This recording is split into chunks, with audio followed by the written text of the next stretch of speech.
გამარჯობა. მინდა მივესალმოთ ჩემ გამომწერებს, უბრალო ადამიანებს, ვინც ვიდეო ეთერში ხედავს, ვინც მოგვიანებით ნახავს. ყველას მინდა ვთხოვ მაინც ბავშვები მოარიდონ ეკრანს, იმიტომ რომ სპეციფიური ვიდეო ლაივი იქნება შემოკარგებო და დღეს ამ ტრანსლაციაში მინდა ვილაპარაკო 2008 წლის ომზე. მის უცნობ დეტალებზე, შემდგომ ვითარებაზე, რაც მოგვიტანა და დღევანდელ მდგომარეობაზე, თუ როგორ ხდება მის გამოხელებას, რომ არ იქნება ეს მარტივი სალაპარაკო, თუმცა ეს ადამიანები, რომლებიც თვითმხილველები კი არა ვართ, მონაწილეები ვართ ამის და მორალური უფლებაც აქვს, ზნეობრივი უფლებაც აქვს ყველაფერზე ლაპარაკის და ალბათ ვალდებულებაც აქვს პირველ რიგში, იმიტომ რომ სიმართლით იწყება ყველაფერი და თუ არ იქნება სიმართლე არასოდეს არაფერი არ იქნება არსად. გამომდინარე აქედან ჩვენ პასუხისმგებელი ვართ საზოგადოებას უთხრათ სიმართლე. მე საზოგადოებამ თვითონ გადაწყვიტოს, თვითონ თავის გულში ჩაიხედოს რა არის მისთვის მისაღები, რა არ არის მისთვის მისაღები, რომელი სიმართლე უფრო მისთვის დასაჯერებელია და ვის უნდა ინდოს და ვის უნდა არა. პირველ რიგში მინდა გავიხსენო ის საზარელი დღე. მე არავის პროპაგანდის ნაწილი არა ვარ რა.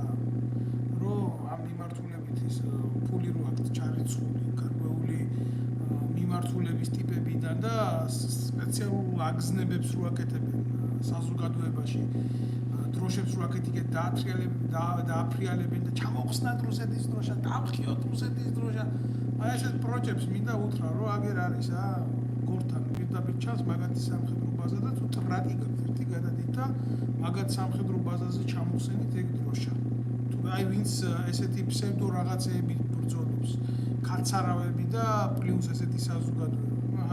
მაგათი ცოტა მოგვიანებით ვილაპარაკებ. ის ბიჭები, ვინც რეალურად აკეთებდა ამას 2008 წლის ომში.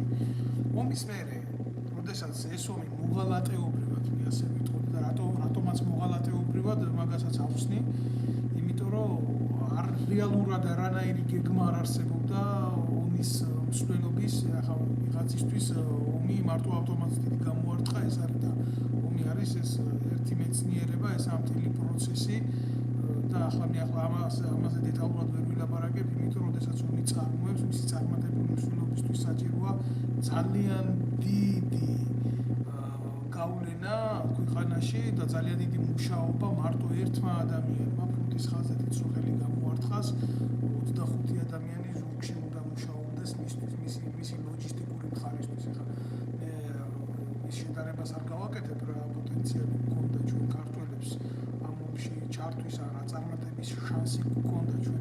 მოხდა ომია და ხდება როგორც არ უნდა მომხდარიყო ეს ომია და ვალდებული ხარ შენ იქ ჯარისკაცი რო ხარ გინდა ოფიცერი მიიღო საბრძოლო ამოცანა და წახვიდე ომში შენი ქვეყნის გულისთვის სხვანაირად არც გამოვა.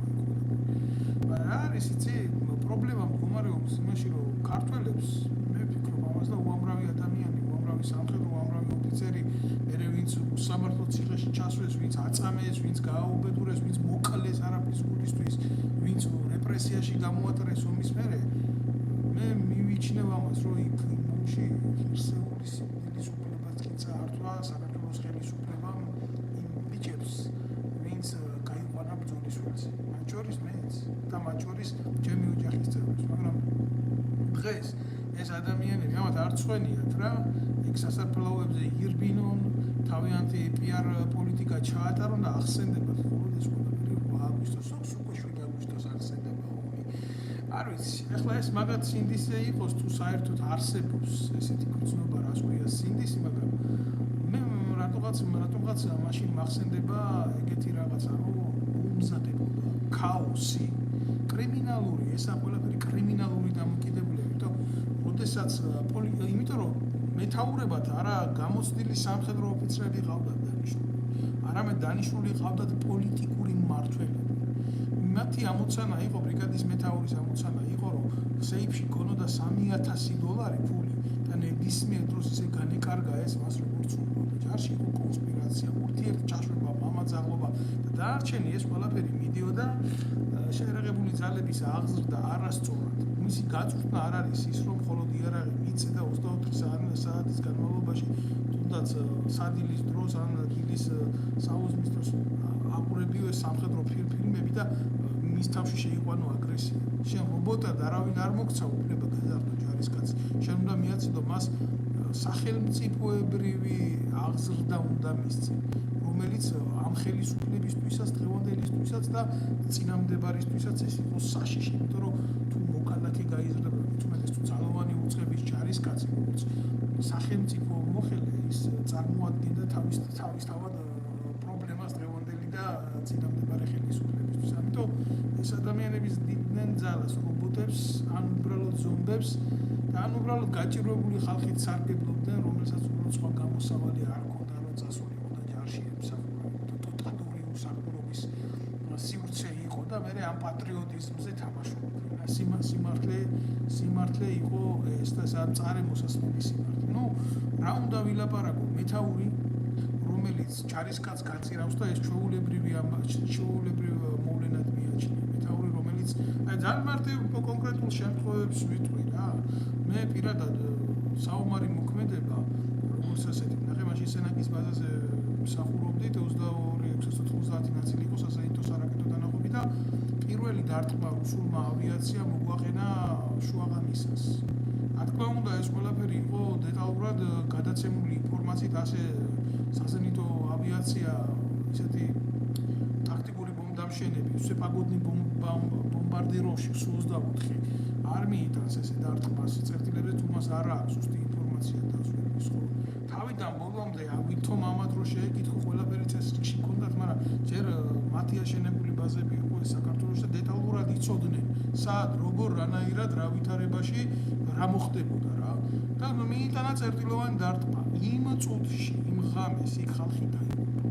და ისეთი ბიჭები დაიღუპნენ საერთოდ ამ მსხლევადი ასკოლკებიც ანუ ანასხლეტები ჭურვის ნამსხვრევებიც არ ჰქონდა ზოგს მოტყული, იმიტომ წნევიდან ჰქონდათ ყურები გახეთქილი. მე არასოდეს არ დამავიწყდება ის ღამე და ეს იყო საზარელი განც და ეს იყო ამის გააზრება ძალიან რთულია რა. ეს მხოლოდ და მხოლოდ უფლის წყალობით. მე ერთადერთი რაღაცა მახსენდება, როდესაც ამ კონკრეტული ნაწილის მეთაურმა ბულბულა ერქვა სამხედრო შტაბის უფროს. სამხედრო ნაწილის შტაბის უფროს და ბულბულა რატო ერქვა, იცი? მე მინდა რომ მოსახლეობა კარგად დაინახოს რა ვისთან მქონდა და ვისით ვიხავით წარმოდგენილი. უშუალოდ ეს ყველაზე კარგი შემთხვევა იყო რა. საკუთარ ტელეფონში ჩაწერდა საკუთარ შვიდის სტვინგო და მე ამას იდებდა ყურზე და ამ ყველაფერს ტკბებოდა და პირადმა შემადგენლობამ შეარყვა და ეს ადამიანები ვინც ვიხავით მის დაქვემდებარებაში ჯერ ერთი სულ 3 კაცი დავრჩით ბაზაზე დანარჩენი ყველა სახლში სენაკის ვისაცაც სახლები დაგირავებიო იქ წავიდა და იქ დაიძინეთ 3 კაცი დავრჩით ბაზაზე და თვითონ პირველი გავარდა და ბაზა რო დაიმბომბა ეს 3 კაცი ვიყავით მარტო ადგილზე იმ კონკრეტული ქვედანაყოფიდან თუ არა იქ ბრიგადის შემადგენლობიდან რეზერვი ზედად რეზერვი დაიღუპა იმიტომ რეზერვი იხდიდა თავს და მაგ რეზერვზე სულ მოგვიანებით ვილაპარაკეთ ეს იყო საოცარ ყველას მინდა პატივი ვიცი აქედან და მოვიკითხო და ჩავეხუტო გულში იმიტომ რომ რა მნიშვნელობა აქვს შენ რეზერვისტი იქნები თუ ვინ იქნები რიგითი საქართველოს მოქალაქეც კი ისე იყო გულანთებულა და მოსული ზოგი რომ ერთი სული ქონდა თავისი წვლილი შეიტანა მიუხედავად პოლიტიკური რეჟიმისა და პოლიტიკური სიტუაციის და პოზიციების მაგრამ არ მიეცათ ამ ბიჭებს უფლება რა მოღალატეობრივად იქნა ესენი ყველაფერი ჯერ მოათრიეს ყვითელი ავტობუსები ვის დახავს ომის დროს პირდაპირ სამიზნეებად გაჩენილი ეგრეთ წოდებული ყვითელი ავტობუსები და უამრავი მათგანი ჯარში არ ნამსახურები, უამრავი მათგანი ფულის გათეთრების მსხვერპლი, რაც უხმა გაიარა ეგრეთ წოდებულმა რეზერვმა, რა შეკრება გაიარა და დააყუდეს ეს ბიჭები სამიზნეებად და დაარტყა იმ რუსულმა ავიაციამ და თავის საქმე გააკეთა ეს მოწინააღმდეგეა მტერია და მისი ამოცანა გადანადგუროს. იმისთვის შენ ამას ვერ გააგრიდიკებ. ოფში უნდა გქონდეს იმის საშუალება, რომ შენ მტერი გაანადგურო, მოიგერიო ყველაზე მცირე და მერე მიიტანო კონტრშეტევა.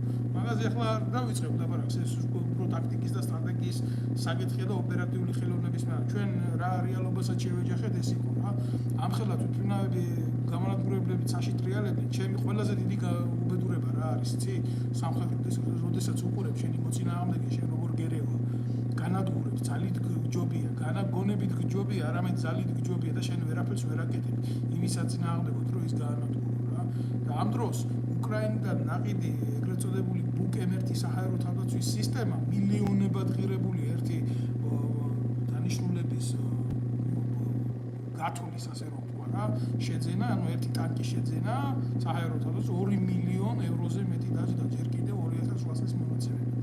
ესეთი 9 ტანკი გათიშული იყო და ერთ-ერთმა საბრძოლო მოქმედებების ჩართვა ვერ შეძლო. რატო ვერ შეძლო იცით? წინა დღისით ვასახელებ რა ამ კონკრეტული სამხედრო ნაწილის მეთაური იყო თემურ შენგელია, ხოლო საჰაერო თავდაცვის ბრიგადის მეთაური იყო ვინმე ურიდია. ეს საზიზღარი ადამიანები რა, ესენი იყვნენ ბაჩუ ახალაიას მამის ძმაკაცები. და ეს ფული იყო გათეთრებული, მე თქვენ აგიხსნით. ჯერეთი ასეთი რაღაც არ ხდება, რომ ომის წინა დღეს, ომი ხო ერთ დღეში არ იწყება და თავდება, არსებობს დაზვერვის ინფორმაცია, არსებობს პოლიტიკური არხები, არსებობს მზაობის სხვადასხვა დონეები, ეს ასე არ ხდება ხალხურად. როგორ უნდა მოუვა წინ ტანკებს აუზები და მათ ვერ შეძლებს სამშვიდობო საომარ მოქმედებში თავდაცვით ღონისძიებაში ვერ შეძლეს ჩართვა და მონაწილეობის მიღება. ეს იყო ხალატი, ოფიციალური ხალატი გაკეთებული რუსეთის შპიონაჟის, კლასიკური შპიონაჟის და კლასიკური საბოტაჟის ქვეშ. ამას უნდა კარგად შეფასება და ამ პროცესებს უნდა კარგად აკმაყა. ჯერ ერთია, არ ვიცი ქართული ოცნებიდან, ამას ცოტა მოგვიანებით შევეხები, რომ ომის გამოძიება უნდა შედგეს. რა უნდა შედგეს, ბიჭო? ვინ უნდა გამოიძიოს ეს ომის შედეგები? ყველა კრიმინალი მეთაური, ყველა მამაძაღლი და ყველა ნაძირალა თქვენს მიერ, ქართული ოცნების მიერ იქნა დაწინაურებული თანამდებობრივად, დღესაც არიან იქ ის დეზინფორმატორები, ის ლაჩრები, ის მამაძაღლები, ვინც ნაცების დროს ჯერ კიდე ღალატი გააკეთა, შუა უშუალოდ ომის დროს და მერე კიდე რეპრესიებს ეწეოდა ნაცმოძრაობის დროს პირველ შემადგენლობას. ამას ცოტა მოგვიანებით ვილაპარაკებთ. ნაწილის მეთაურმა პირად შემადგენლობაზე ომის დროს ჯერ ხო როდა ბომბეს იქ ის ამიკაცი ამას ყველაფერს გაიხსენებს, ეს დაწერილიცაა, გადაცემულია პროკურატურაზე, არავის არაფერი არ გაუკეთებია. შუა დღემდე შემოსვლა სანამ ორჯერ არ დაგუბომბეს და სანამ გამანადგურებლები, აი როგორ გითხრათ, მეორე სართული დაახლოებით რა იყო, ტიპი 9 სართულიანის მეორე სართული, აი ასეთ დაბალ სიმაღლეს ესა ალვის ხეების ნახევარიც არის რა. დადიოდა ესე და ეძებდა სად რა, როგორანაირად დაერტყეს, ფაქტიურად სადაზვერვო ამოცანას აკეთებდა, არა საბრძოლო მუშაობას ეწეოდა იქ რა. აი ესე საკუთარი ხმით ახდენდა დემორალიზირებას იქაურობის რუსული ავიაცია. სენაკში ამას გაიხსენებს ყველა რა.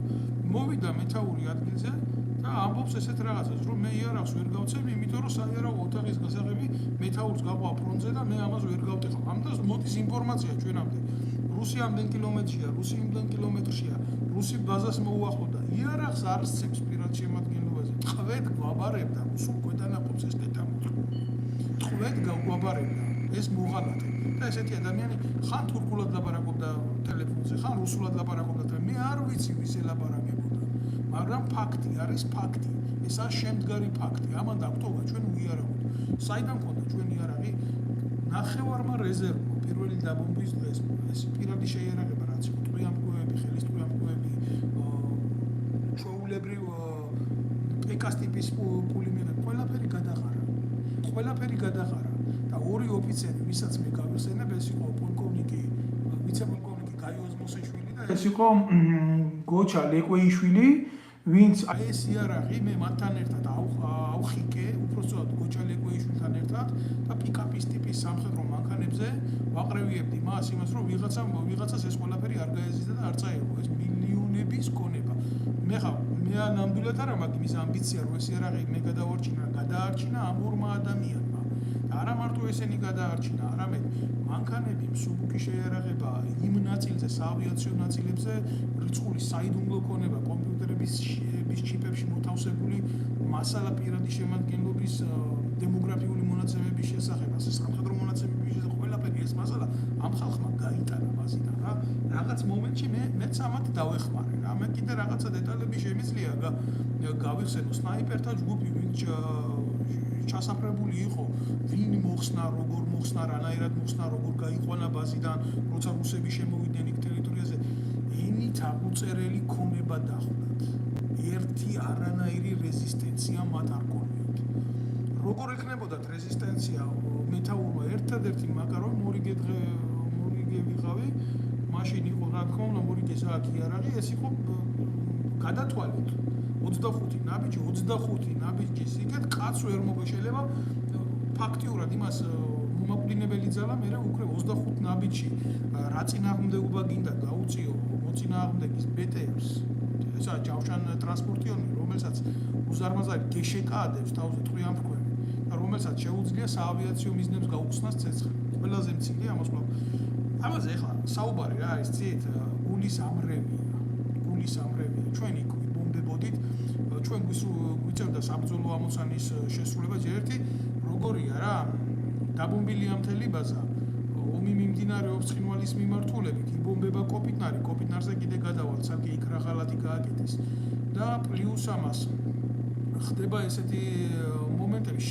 შენელებული მოქმედების ბომბები აქვს რომელიც ეტაპობრივად სკდება 72 საათამდე მას დროა რა დროს გასკდება ვისაც დააზიანებს არავინ არ იცის რა და აი ეს რაკეტები ჰაერსაწინააღმდეგო მანქანის რაკეტები რომელიც 685 კილოს იწონის და 75 კილო ტროტილია შიგნით გამოგქონდა ამ წეძალით და სპეცმანქანებზე იდება ის კი არა ჩააგდო და წაიღო რა და ისე ვცდილობდით მიგვეწოდებია ფრონტისთვის ეს ყველაფერი სადაც მიდიოდა ეს საბრძოლო მოქმედებები და ეს მანქანები ჩასული იქ ჯერ სამხედრო პოლიციას კორდონირება რომ უნდა გაიკეთებია ამ მანქანებისთვის სამხედრო პოლიცია ისე დაშინებული იყო ახლოს არ ეკარებოდა მანქანებს მე რო დამარტყავს ჩემი ბუნტყა არ იქნებაო ну რაზია ეხლა ლაპარაკი ტოტალური ღალატი იყო გაკეთებული არანაირი მომარაგება არანაირი ომის ლოჯისტიკა არ იყო უკან დახევის გეგმა არ იყო საბრძოლო მოქმედებების დაწყების იქ შესვლის უზრუნველყოფის ფრონტის არანაირი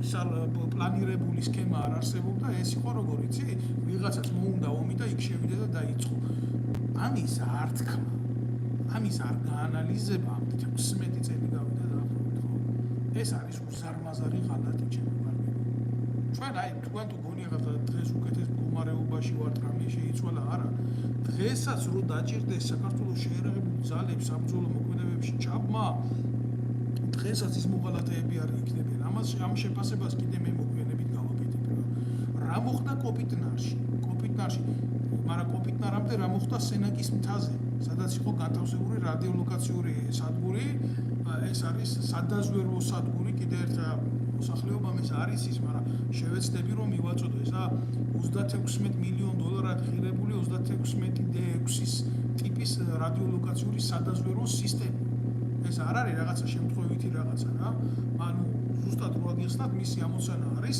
საჰაერო მიზნების მონიტორინგი საჰაერო მიზნების დაზვერვა მიწოდება საკუთარ ქვედანაყოფებზე თუ მტრის ავიაცია რა წერტილში იმყოფება და იმ შემთხვევაში თუ მისი განადგურება უნდა სინქრონში მუშაობას არაკეტო ძალებთან რომ მოახდინოს ამ მიზნების გაუნებელყოფა გესმით ხო და როდესაც ამ და ვინ მეთაურობდა ამ ყველაფერს ვიღაცა ცაბაძე ნაბიჭვარი გიორგი ცაბაძე პოლიტხელი მე მაგას მეთაურს არ დავარქმევ და რა გააკეთა მანქანამ ევაკუაცია რატო ვერ შეძლო იცი იმიტომ ვერ შეძლო ვიღაცა შენგელიას სახლში ამ გამწევი ძალა ამ უზარმაზარი სადგურის გაგზავნილი იყო ტყეში ხის მოსაჭრელად აი ომი დადგა რუსებმა დაიწყეს ამ წერტილისკენ მისვლა რუსებმა იდეალურად იცოდნენ სად რომელი ტექნიკა რანაირად იყო და როგორ იყო და რანაირად იყო ეს არ არის კიდე ერთხელ ვიმეორებ ისეთი სადგური რომელსაც კი არსებობს რადიოელექტრონული იმპულსი როდესაც მოძრაობს მოწინააღმდეგის თვითმფრინავი იმას შეუძლია აღმოაჩინოს გარკვეულ სიმაღლეებზე გამსხივებელი ობიექტი და აღმოაჩინოს და იქ ხდება რაკეტა PRL-ის გაშვება აი მსხივზე ძალიან მარტივად რო აგიხსნათ რაკეტის მიმართულებას აძლევს და მიყვება სხივს და ეხუტება რადარს და აფეთქებს მაგრამ ამ საბრძოლო სადგურს იმდენად გონებრივად ძლიერი სადგურია და ტექნიკური მონაცემებით ძლიერი სადგურია თუ დაინახა თვითმფრინავის რაკეტა გამოშვებული იმ რადიუსში თიშავს რადიოლოკაციას ეგრეთ წოდებული რაკეტის თაურა ვერ გრძნობს საიდან ხდება გასხივება შტერდება და ვარდება ძირს აი ესეთი სადგურის განადგურება და მოწინააღმდეგისთვის გადაცემა ის იყო სამშობლოს ღალატი ჯერ როგორ ბიჭო გამწევი ძალა რომელიც სულ უნდა იყოს ერთი შემადგენელია ამ ბატარეის სად შეიძლება ყოფილიყო ომის დროს წასული ვიღაცას ჰქონდა მისი უფლება გაეცალკავებია არათუ რაღაცა ტყის საჭრელად ამ ყველაფერზე მე ჩვენებები მაქვს აკლეს რუსებმა 10 კაცის შემადგენლობით, 10 კაცის შემადგენლობით. პირადი შემადგენლობა ავიდა იმ თავზე, გააღეს ეგრეთ წოდებული ცისტერნა მანქანის, გადმოასხეს ბენზინი, დაასხეს ამ სადგურს და დაწვეს და ეს ნაბიჯვარი, ეს გიორგი ცაბაძე ჩასაფრებული ბუჩქებში, ზურგში, ამ 10 კაცის ზურგში მოქცეული, ეს დედა მოთხრული იმალებოდა და ტყვის სროლაც ვერ გაბედა ზურგიდან ტყვის სროლაც ვერ გაბედა იმ მოწინააღმდეგეზე, რომელიც ესეთ ომის დროს ესეთ მნიშვნელოვან გონებას ანადგურებდა სამხედრო შეიარაღებას, ქართულ შეიარაღებას ანადგურებდა. უფროსი ლეიტენანტი იყო მაშინ და მერე ომის მერე გახდა ვიცე-პოლკოვნიკი, პირდაპირ როგორ განიცადა ეგეთი კარიერული სვლა, არ ვიცი. ომის მერე იზორიამ ეს რა თქმა უნდა, სანამ იზორია მოვიდოდა, მანამდე ფაქტებით დავდები, ყველაფერი ახდენა პოლიტიკურ შევიწროებებს ჯარისკაცებს, წემდა ჯარისკაცებს, აფურთხებდა ჯარისკაცებს და მათ შორის, სხვათა შორის, რა ქართული ოცნება რო იწყო ეწყებდა მოძრაობას, ქართული ოცნების წარმომადგენელი ჟურნალისტებსაც კი ხელით ურთხავდა. ეს ფაქტები მე წარვადგინე. მაგრამ ქართულმა ოცნებამ და იზორიამ ამ ყველაფერს დააფარა ხელი, დაჭირდათ ეს კაცი და მიიყვანეს იქ და დანიშნეს. ძმა მამისი დეზერტირი ოფიციალურად სისხლის სამართლის დამნაშავე, საიდან ინახებიან ესეთი ადამიანები. როგორ მოდიან? სულ 3 დღით შევძელი ამ ნაწილის გადახენება თანამდებობიდან. ნუ ჩემი სამოქალაქო აქტივობის შემდეგ მეტი ვერ შევძელი, იმიტომ რომ მე კიდე უფრო მაღალი და მაღალი თანამდებობის პირი გახადეს და ეხლა ვერაფერს ვერ გეტყვით რა, ეს არის ქართული ოცნების სისხლის სამართლის პასუხისმგებლობის ამბავი. ეს არ არის ის თემა, რომ აი ჩვენ არაფერი არ ვიცით. ამაზე მე მინდა რომ ბოლოში ვისაუბრო ამ ბლოგის, მაგრამ მანამდე მე მინდა გადავინაცვლო იმ ღალატზე, რაც კოპიტნარში მოხდა. ახლა კოპიტნარში რა მოხდა? ანალოგიური დაზვერვის სადგური იდგა, ვიძახეთ, რომ ციდან მქონდა შეტევაცი და კი, ერთ დღეში მარტო 1500 დარღვევა იყო საჰაერო სივრცის და მეორე დღეს 2000 და 3000 და ასე იზრდებოდა ჩვენი საჰაერო სივრცის კონსორცი, საერთოდ დაღურეს რუსებმა ჩვენიცა. ჩვენ საერთოდ არ გქონდა იმის საშუალება ჩვენცაში რაიმე რეაგირება გაგვეკეთებია. მაგრამ მიუხედავად ამისა, ჩვენმა ავიაციამ ეს იყო შოუფრენები თუ ეს იყო სუ-25-ების ესკადრილია, მან თავისი მისია შეასრულა იქ, რაც შეეძლო მისი ტექნიკური შესაძლებლობებიდან გამომდინარე. ეხლა რა მინდა გულახდილად რო გითხრათ, იცი, აი რაზე მერევა გული ყველაფერზე ერთად რა. კოპიტნარში, რაც იდგა ეს აღნიშნული სადგური საჰაერო თავდაცვის ხო, მიმართულებით მე სპეციალურად ლაპარაკობ, იმიტომ მე მინდა რომ მათ ჩაახერხოთ ამ ყველაფერში. ეს იყო PS80 ესეთი სადგური უკრაინიდან ნაკეთი სადგური, შუათაშორის ახალი სადგური, მანდ საბრძოლო სადგური არა, მორიგი სადგურია, მაგრამ ის ამოცანას თავს არ თმევდა რა. და როდესაც ომი იწყება, არის ასეთი ვალდებულება მეთაურმა უნდა მიიღოს, რომ ეს გამორთოს ჩვეულებრივი დენი და არ მოხდეს დივერსიფიკაცია, რომ ვინმე დენი არ გაუთიშოს. დაიწყოს ამ ტექნიკის სადგურის მუშაობა დიზელზე და აუცილებლად უნდა მოხდეს გატანა ამ სადგურის ეგრეთ წოდებული არის ვიკოვინასნოი პუნქტია დასათანი პუნქტი, რომ მოიცობა იქ როგორც გითხარით რაკეტა PRR, რომელიც ეხუტება რადარს და მიყვება რადიოლოკაციურ გამოსხივებაზე, არ მოხდეს იმ რაკეტით პირადი შემადგენლობის განადგურება და თუ განადგურდება სადგური გადარჩებიან ადამიანები. ის დამაგრძელებელი ეგრეთ წოდებული კაბელი, რომელიცაც უნდა მომხდარიყო უსაფრთხოების ნორმის დარწვა, მეთაურს ჰქონდა სპილენჩი გადნობილი და გადაღებული. და რა თქმა უნდა, დიზელზე ეს ყველაფერი არ ჩართო, იმიტომ დიზელი იყო მოპარული მის მიერ. საალ მაჩიტიძე იყო ამ სადგურის უფროსი. შენგელიას თუ შენგელია იყო მისი ოჯახის მეჯვარე თუ ნათლია თუ ხუიუმამუზნაით რა იყო ეს მოღალატე და ნუ ახლა ეს კოდლა ეგრეთ წოდებული ახალაიების ჯიქია მეთაური, შენგელია მეთაური, გურიდია მეთაური, ეს ეგრეთ წოდებული სეპარატისტული მეგრული კლანი, ვითომ მეგრული კლანი ამის მეგრელებთან რა საქმეა. კიდე ერთხელ ვიტყვი, ეს არის ის ეკო, რომელიც აი ეს სეპარატისტულად დღეს სამეგრელოს თავისუფლებას ითხოვს და სახელმწიფოებრიობის აღდგენას ითხოვს. ეს ის ჯგუფია, ის დაჯგუფება არის და ეს ის დაჯგუფება იყო, რომელმაც მერე სააკაშვილის ბუდეში შუა ახალაია, მეგის კარდავა, ეს წამებლების მთელი გუნდი, ახლა ზოგი იქედა თამაშებდა ტრაქს, ზოგიერთი აქედა თამაშებდა ტრაქს და რა ვიცი რა. სხვადასხვა გარყვნილები, მეტრაგეები, ეს ეგრეთ წოდებული ეს ჯიქია იყო ოფიციალური მამათ მავალი და ეს თელმა პირადმა შემადგენლობა მიწოდა და ძალიან მძიმე მდგომარეობა იყო მორალურად, საბრძოლო სულის მიხედვით, საბრძოლო მდგომარეობის მიხედვით. ჯარისკაცებზე ტყვიების ჩადება, გაუბედურება, ამათ შესმოსული თემა იყო რა. თავი ბოლო იყვნენ ძალიან მოწყვლადი დაჯგუფება რუსული სამხედრო დაზვერვისთვის და რუსულმა სამხედრო დაზვერვამ ძალიან კარგად გამოიყენა აი ეს ადამიანები და კარგად შეძლო მისი ამოცანების შესრულება. აი ამას ვერ უარყოფს ვერავინ.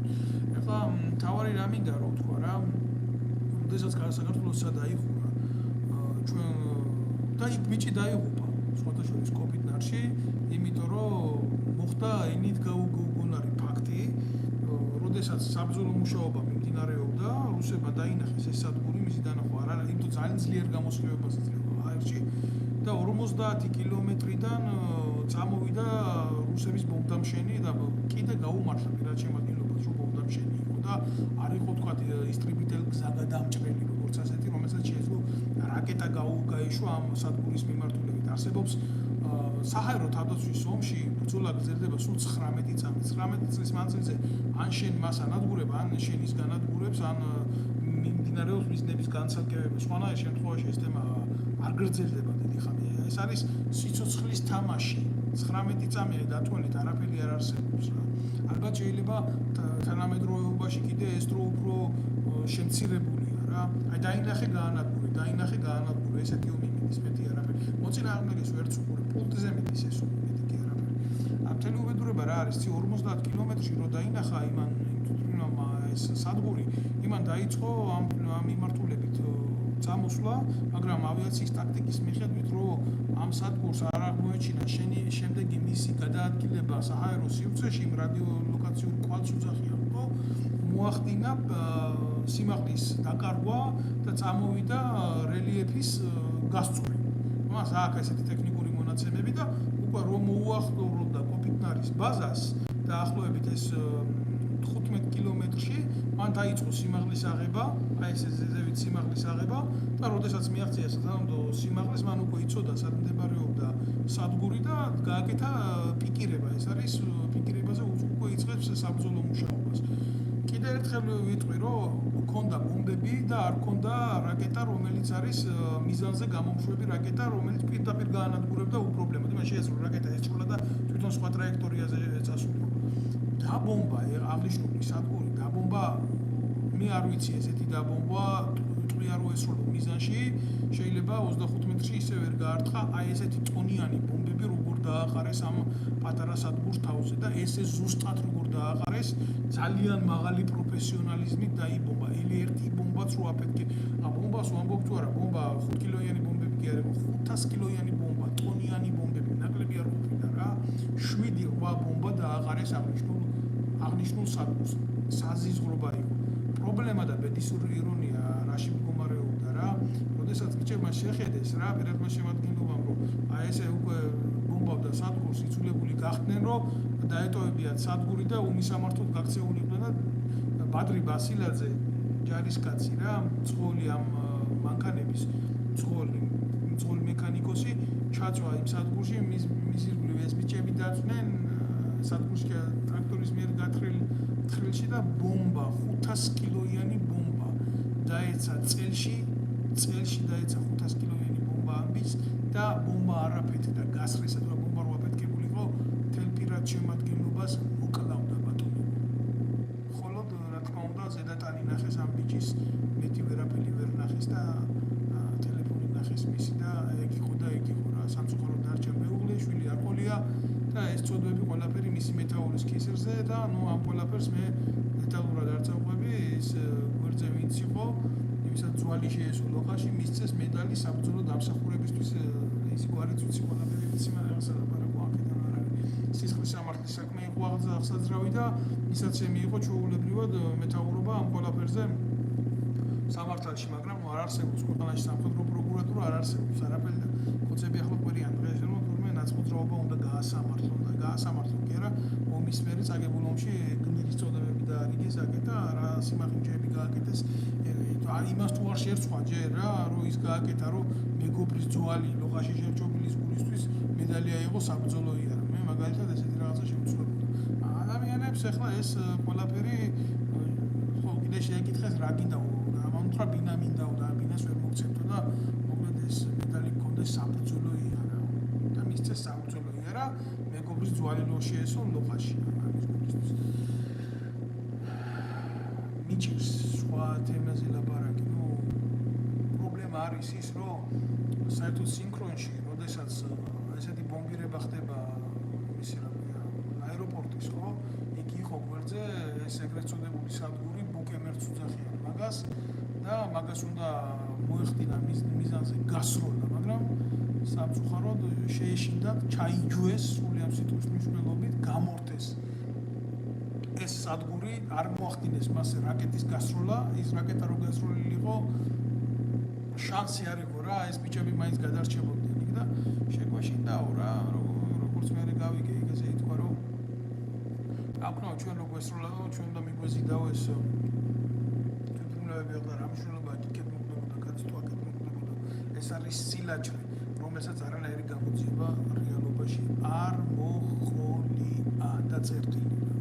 ესა ხალათ მერე ომის მერე გავიდნენ იმის მაგივრად რომ რამე გაკეთებული იყო ადგენენ და სალიარკა ჩამოასხეს მანქანებიდან და იქურდეს და მერე მთელი ესე რა ქვია 14 თვე იმას წერდნენ ომის მერე აი ამდენი იმუშავა სადგურმა ამდენი იმუშავა და ჩამოყარეს სოჩიკი შევარდნაძის მეთოდით აი ეს მოხდა სააკაშვილის დროს აი ესეთ ხალათს ჰქონდა ადგილი ახლა რაც შეეხება უშუალოდ ავიაციას რა უნდა გაეკეთებია ქართულ ავიაციას მე ვიღაცას მოსწონს ვიღაცები ვიღაცას არ მოსწონს მაგრამ სიმართლე უნდა ითქვას კაცო ჩემი ლექტორი იყო სამხედრო აკადემიაში მე მასწავლდა ესეთი ადამიანი დავით გუგულაშვილი ძალიან გამოცდილი სამხედრო მრინავი ვეტერანი ამ ესკადრელი მეთაური პირადად მოახდინა გაფრენა როგორია რა სათუნდა როგორ უნდა რა გულით უნდა ჩაჯდე გამანადო სულ 25-ში რაც არ უნდა მოდერნიზირებული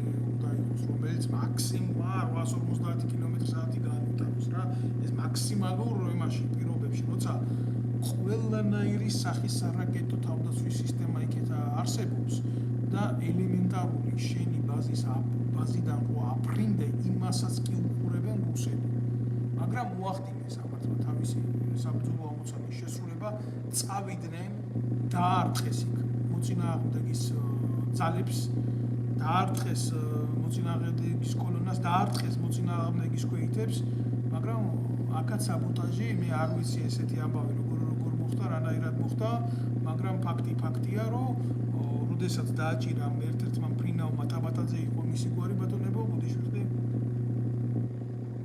როდესაც მიზანზე უნდა და ბომბების დაყრა ეგრეთ წოდებულმა შალგებმა არ გაიშალა და შალგები არის რასაც ბომბები უკავია კვებით და იძულებული გახდა ეს მფრინავი ამ საბრძოლო ტვირთით დაბრუნებულიყო კობინარის სამხედრო ბაზაზე და დაბრუნდა ძალიან დიდი რისკის ქვეშ იმიტომ რომ შენ რომ მიცემული გაქვს კომანდა იმისთვის რომ ბომბები დაყაროს და ეს ბომბები არ დაიყარა ნებისმიერ დროს ვიბრაციის დროს ეს შეიძლება დავარდეს დაჯდომის დროს იმაზე რა ქვია საფრენ-ზოლზე და გასკდე თავის ბომბებიანად და ყველაფერად მე ვფიქრობ რომ ეს არ არის შეულებრივი ამბავი მილიონების ქონება იყო დახარჯული ფული იყო მილიონები დახარჯული რომ მომხდარიყო ესეთი ჯერ ერთი მფრინავები შენახვა არის მე მეორე სამხედრო ტექნიკის შენახვა არის სააკაშვილის რო კითხო ყველაფერი იდეალურად კეთდებოდა და ეგ ტექნიკა იყო ნაყიდი და იარაღი იყო არაფერი ნაყიდი არ იყო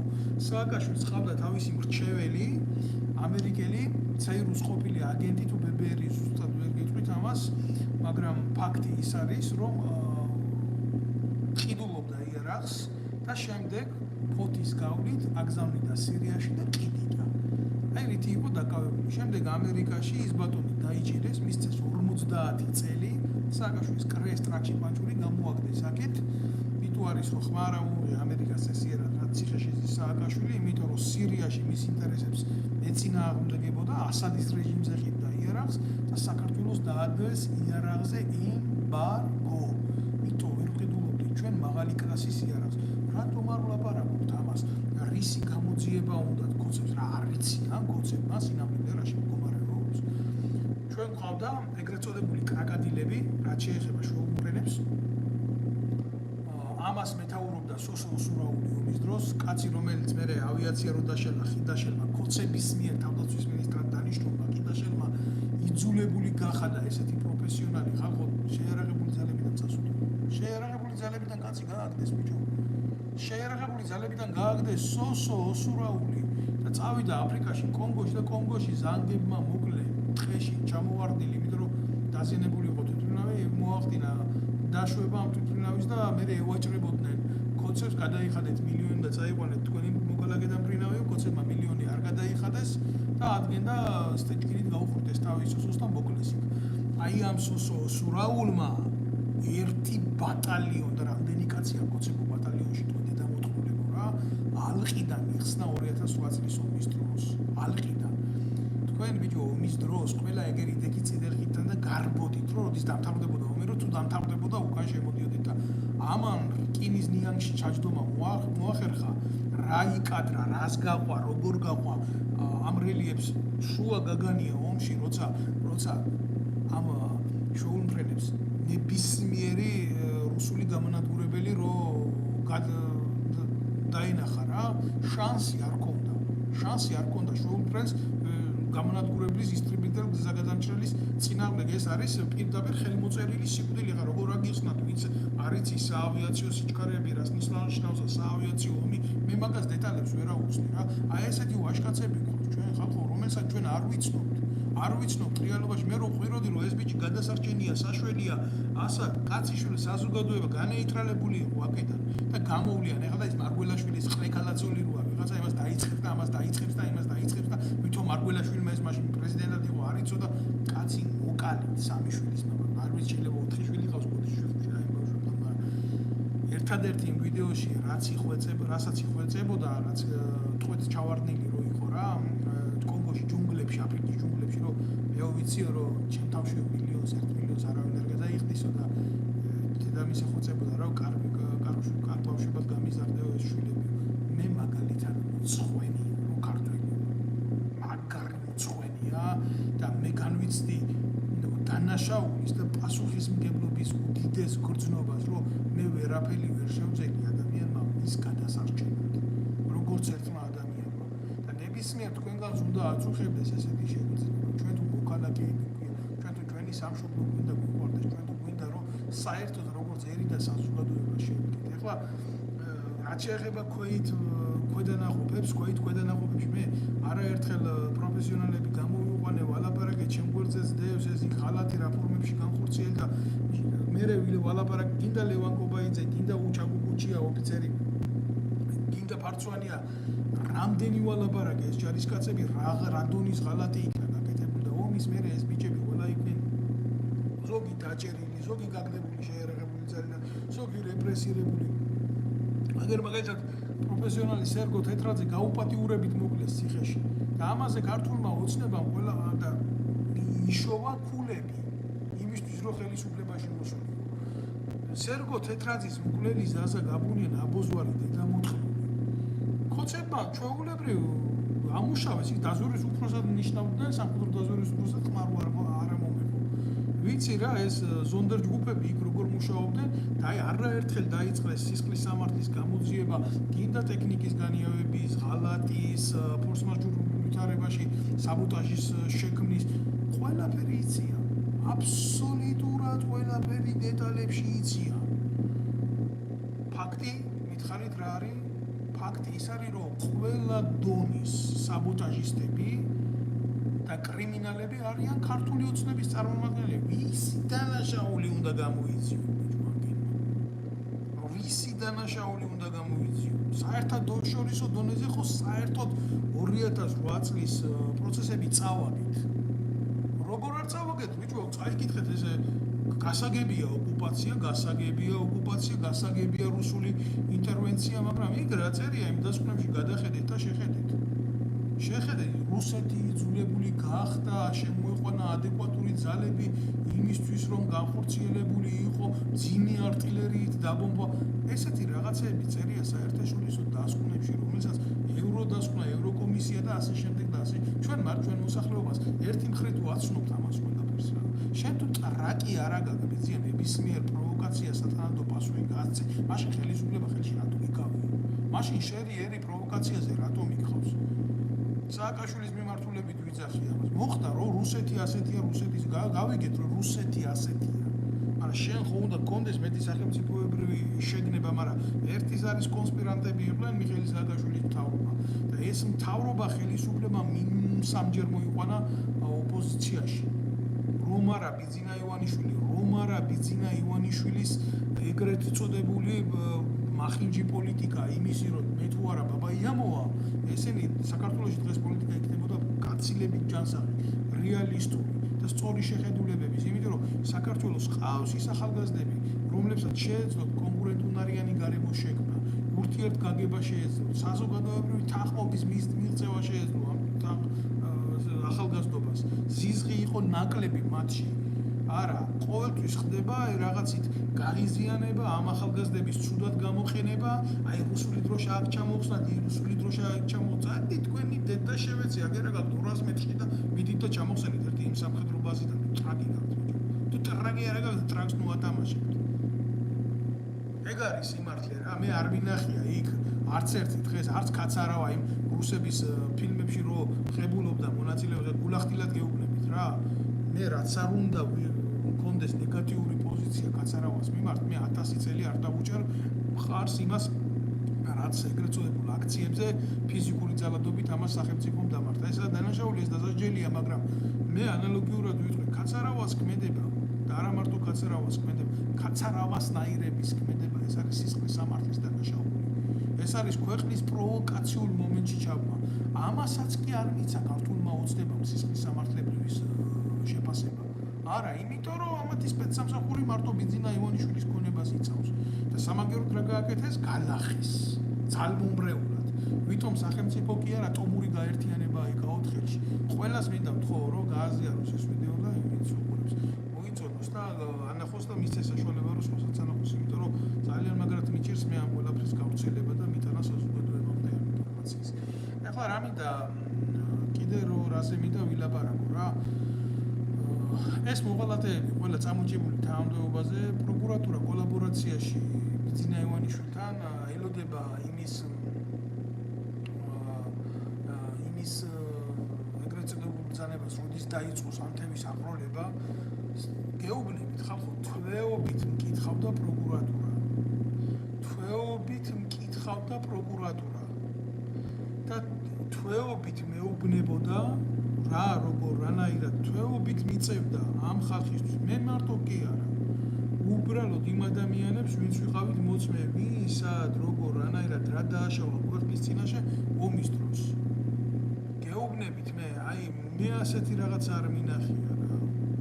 ერთი ქმედება ამ შესწავლების მერე, რომ დამდგარი იყო რეაგირება, რომ ამ ერთ ქმედებაზე ყოფილიყო განაჩენი თუნდაც სასამართლოში წესით დაყენებული, ესეთი შემთხვევა არ არსებობს. ომი იქნა თავიდან ბოლომდე გაправებული ნაციონალური მოძრაობისთვის. და რაცება რა გააკეთეს, იცი? აი ზიარაღი, ჩვენ რომ და ბევრს რო ეგონა რომ რუსებმა წაიღეს და ასეც რო გაწერეს, მე რომ რუსებმა წაიღეს რა, ადგნენ გამოიტანეს თვითონ ბაზიდან ამათ მოუერლობებმა და მიწაში ჩაფლეს და დააწერეს რომ რუსებმა წაიღეს. და დღეს და ხვალ რო დაჭირდეს ნაციონალურ მოძრაობას იარაღი, იმ იარაღს ამოიღებენ მიწიდან და იმითი დაიბრუნებენ ხელისუფლებას. აი ეს არის ის ჭეშმარიტი რეალობა, ვისაც დღეს არ უნდა ამ რეალობას ჩახედოს თვალებში. რუსები გასაგებია ვინ არიან, მაგრამ ესენი არიან რუსებზე დიდი მტრები ჩვენი საზოგადოებისთვის რა. და ჩვენ სამწუხაროდ გაჯანსაღება, აზრზე მოსვლა, უკეთეს მოხდა ომი, გასაგებია მოხდა ომი, მაგრამ რაღაცა ჯგუფმა, რომელსაც უწუ სახელმწიფოს არ დაარქვა, ხო უნდა შეძლოს ომის შემდეგ აანალიზდება ყველა პრობლემა. თუნდაც წაგების მიზეზი. სად არის? რა გააკეთა საქართველოს თავდაცვის სამინისტრო? ვიღაცა კაპანაძე მოათრიეს, რომელმაც მისი შვილი ანა კაპანაძე ერთადერთი რაც გააკეთა, სხვათა შორის წარმატებით გაათხოვა თავდაცვის სამინისტრო გამოიყენა მისი შვილის ქონების შექმნისთვის, გამოიყენა თავდაცვის სამინისტროს კუთვნილი სასრულეთები მისი ცხვარსაშენისთვის და ფერმები გააკეთა იქ. და ავღანეთში ამ დაინვალიდებულ ბიჭებს გაატანა ვითომ ეგრეთ წოდებულ სმოტრს რო უკეთებენ, ხურებენ, დაჭირდა ამ ბიჭებს ეკიმთან მეყვანა და უთხრეს მეყვანა ეკიმთან რომ მე ახლა თქვენთვის ამცალია ბზია რიჰანას კონცერტზე ბილეთები და იქ მივარ აი ეს გასცა კაპანაძის ქალიშვილმა ანა კაპანაძემ აი ინვალიდებს დაჩეხილებს და დასახიჭრებულებს პასუხი აი ესეთი ადამიანი მოათხრიეს გალასანიას საჯდომიდან გამოღებული ნაძირალა და ამას უნდა მოეხდინა თურმე ომის პრობლემების შეფასება რამხელა პრობლემაში ვართ ჩემო კარგებო ხვდებით რამხელა უსინდისობის წინაშე გვიწევს ჩვენ ბრძოლა რიგით ადამიანებს ახლა გამოვლიან ისინი რა ქვია კოცები და მთელი ამ ხნის მერე არჩევნების დროს გაახსენდათ ის რომ ქვეყანაში ომი იყო და უნდა გაასამართლოს ნაციონალური მოძრაობა ეს ხო არის ყველაზე დიდი ცინიზმი რაც შეიძლება აქამდე მიგვიღო ჩვენ ქართველებს არის ეს ცინიზმი არის ეს ჩვენი ერის და ჩვენი საზოგადოების მოტყუების და დაცინვის ფაქტია ეს ყველაფერი რა ხო სინკარა აი ლევანი ცესკობაიძე 2008 წლის ომის ვეტერანი რომელიც უდანაშაულოდ დაიჭირეს რა დღეს ექსპერტობს რუსეთ-უკრაინის ომზე ხო სინკარა რატო ერქვა ახლა რა იცოდეთ რა ვიხავდა ჯარს მეთაური სინკარებს ყიდი და კოდის სამხედრო ნაწილია სინკარებს სადაც ჯარისკაცების ყაზარმები იყო სამხედრო ინფრასტრუქტურა იყო და ჯარმა შეარქვა სინკარა აი ეს არის რეალობა ესეთი კაცი მართავდა საქართველოს შეერაღებულ ძალებს და ექსპერტია დღეს ეს დედა მოწყობს რა ტინა ხიდაშენმა იმაში რო დაჭირდა იმაში დაიბარა რა ქვია რაღაცა პარლამენტის ტუალეტში დაიბარა და იმით კენგოლით მივიდა და იქ აუხსნა რომ შენ უნდა იყო მეთაური და მე შენი მინისტრი უნდა ვიყო და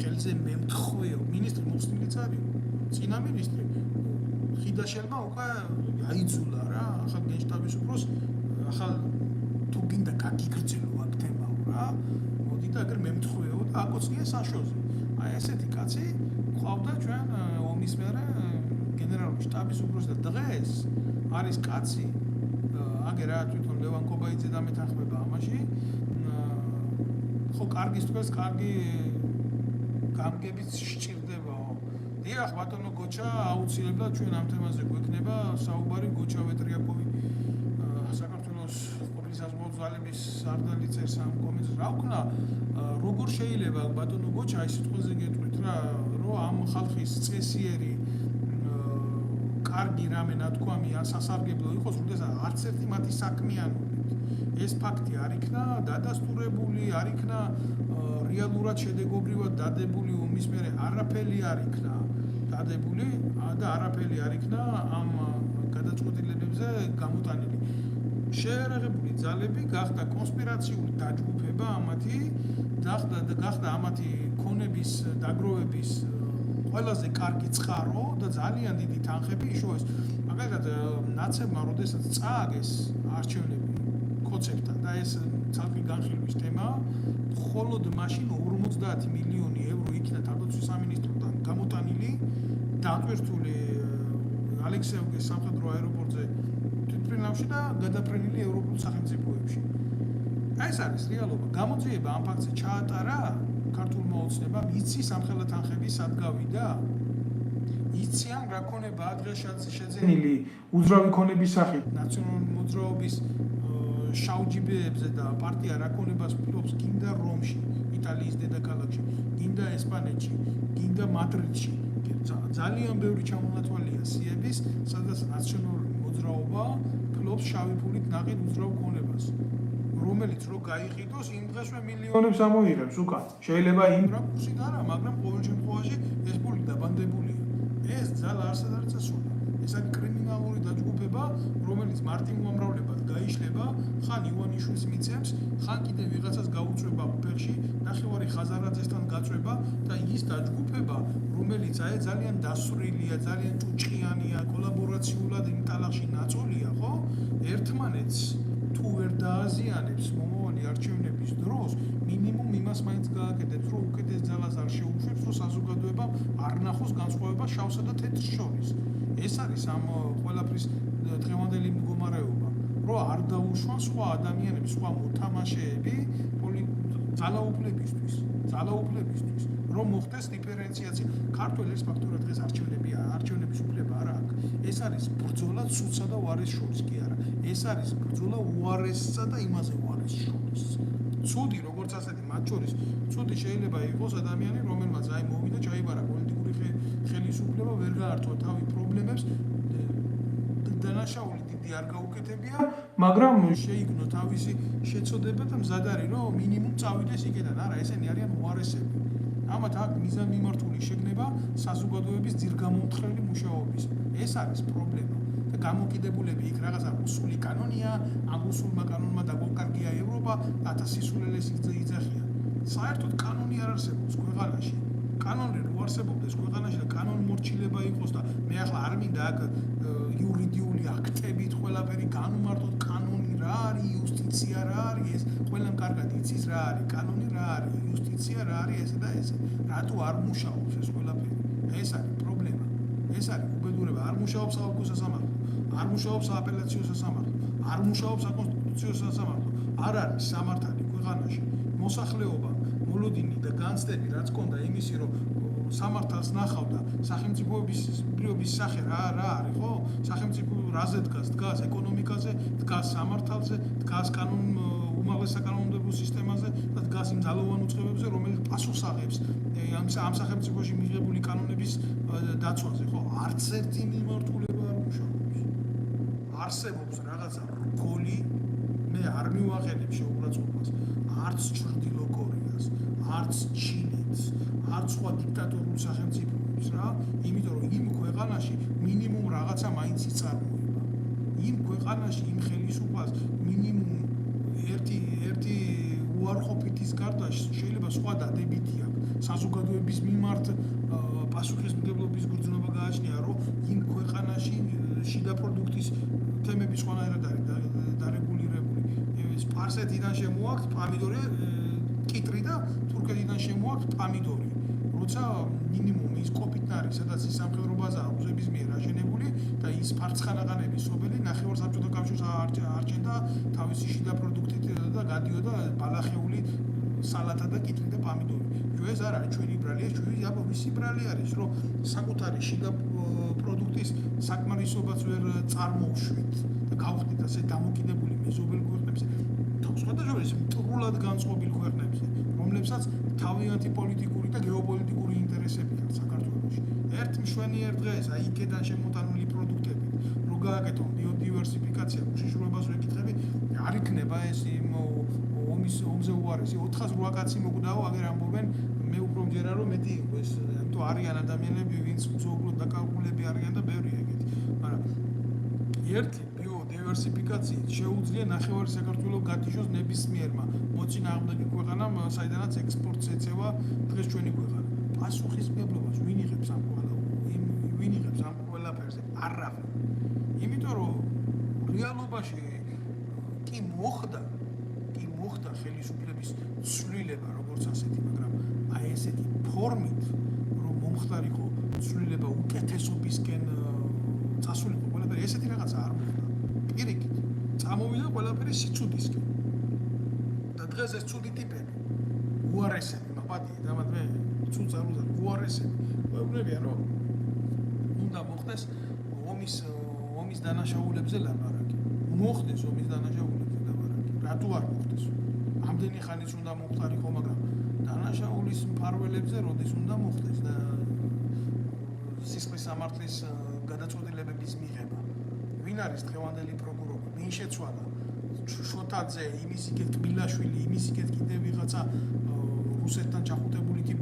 რუსეთის ნომრიანი აგენტი რო დააჭინეთ მე არ ვიცი ძმაო იმ კაცს არ ვახები თქვენი ისინია ესენი ყველაფერი თქვენი ლავიეტერებიდან გვესმის და თქვენი როგორ შეიძლება ასე არენდობოდეთ თქვენს მიერ დანიშნულ პროკურორს თუ სხვა ქვეყნის კონსპირანტი არის და მოიყვანოთ და პროკურატურაში დასვათ არ მინდა მე არავის სახელი და გვარი ვახსენო სულად მაგრამ თუ ეს 100-ია მაშინ კონდაზე ვერ ვარ ასაკეთებდა ხო რატო არ ხდებოდა ამ მაღალი თანამდებობის პირების შესწავლა რამდენად მიზანშეწონილი იყო მათ თანამდებობებზე დანიშნა ფარცხალაძეები და ესენი ხო როგორ შეიძლება ერთ წუთში იყოს კაცი საქართველოს მოკალაგე და მე გახდეს აღმოაჩინა, რომ თურმე შენი სტრატეგიული მოწინააღმდეგის მოქალაქეც არის ამ დროს. და მოქალაქეობა გაუხმა პრეზიდენტმა. მაშინ სად იყო პრეზიდენტი, პროკურორად რო ნიშნავდა ივანიშვილი ამას, მაშინ არ იცოდა პრეზიდენტმა, მაგრამ აი ეს უმაღლესი მთავარსარდალი ხარ, შედედა მოთხოვნა, ის თუ არის შენ ქვეყანაში უმაღლესი პოლიტიკური ფიგურები როგორი ნიშნება. აგერ რა გოჩავეტრიაკოს გაუუქმეს კოცებმა მოქალაქეობა, გაუუქმეს ყველანაირი უმოტივაციო. არ უნდათ არ მოწონდა და მიიჩნიეს, რომ ამ კაცს არ უნდა ქონდეს საქართველოს მოქალაქეობა.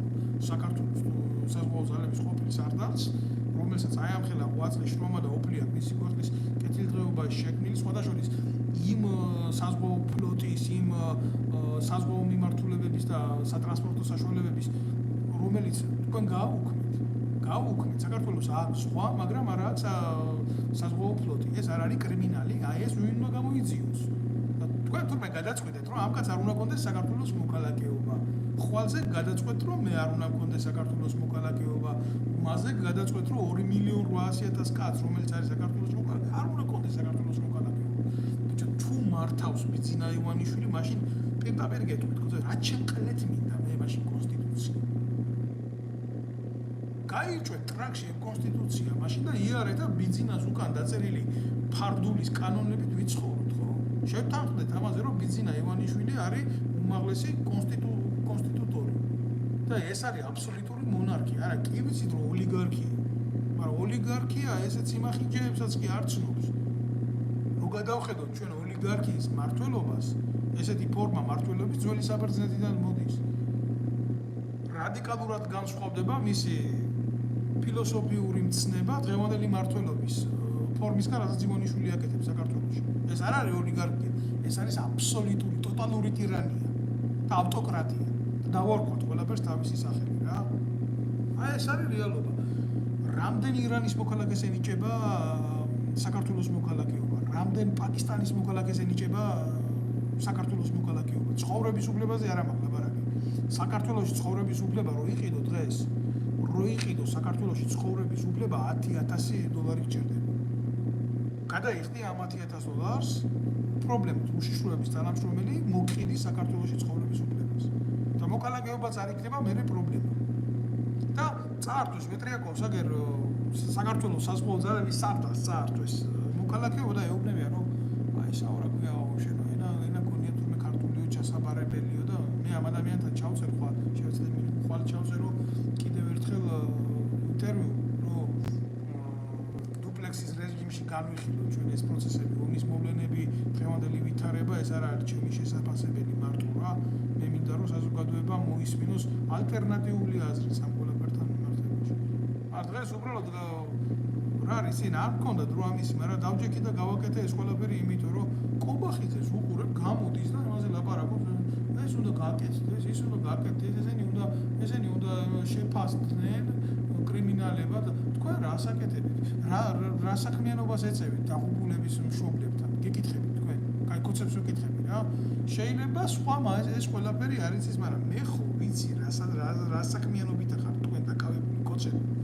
თქვენ ბიჭო ხიდულობთ. თუ ვინმე დაღუპულის ოჯახის წევრი, აბა დავასაქმოთ. აბა კი, რა თქმა უნდა, რა სისულელეა.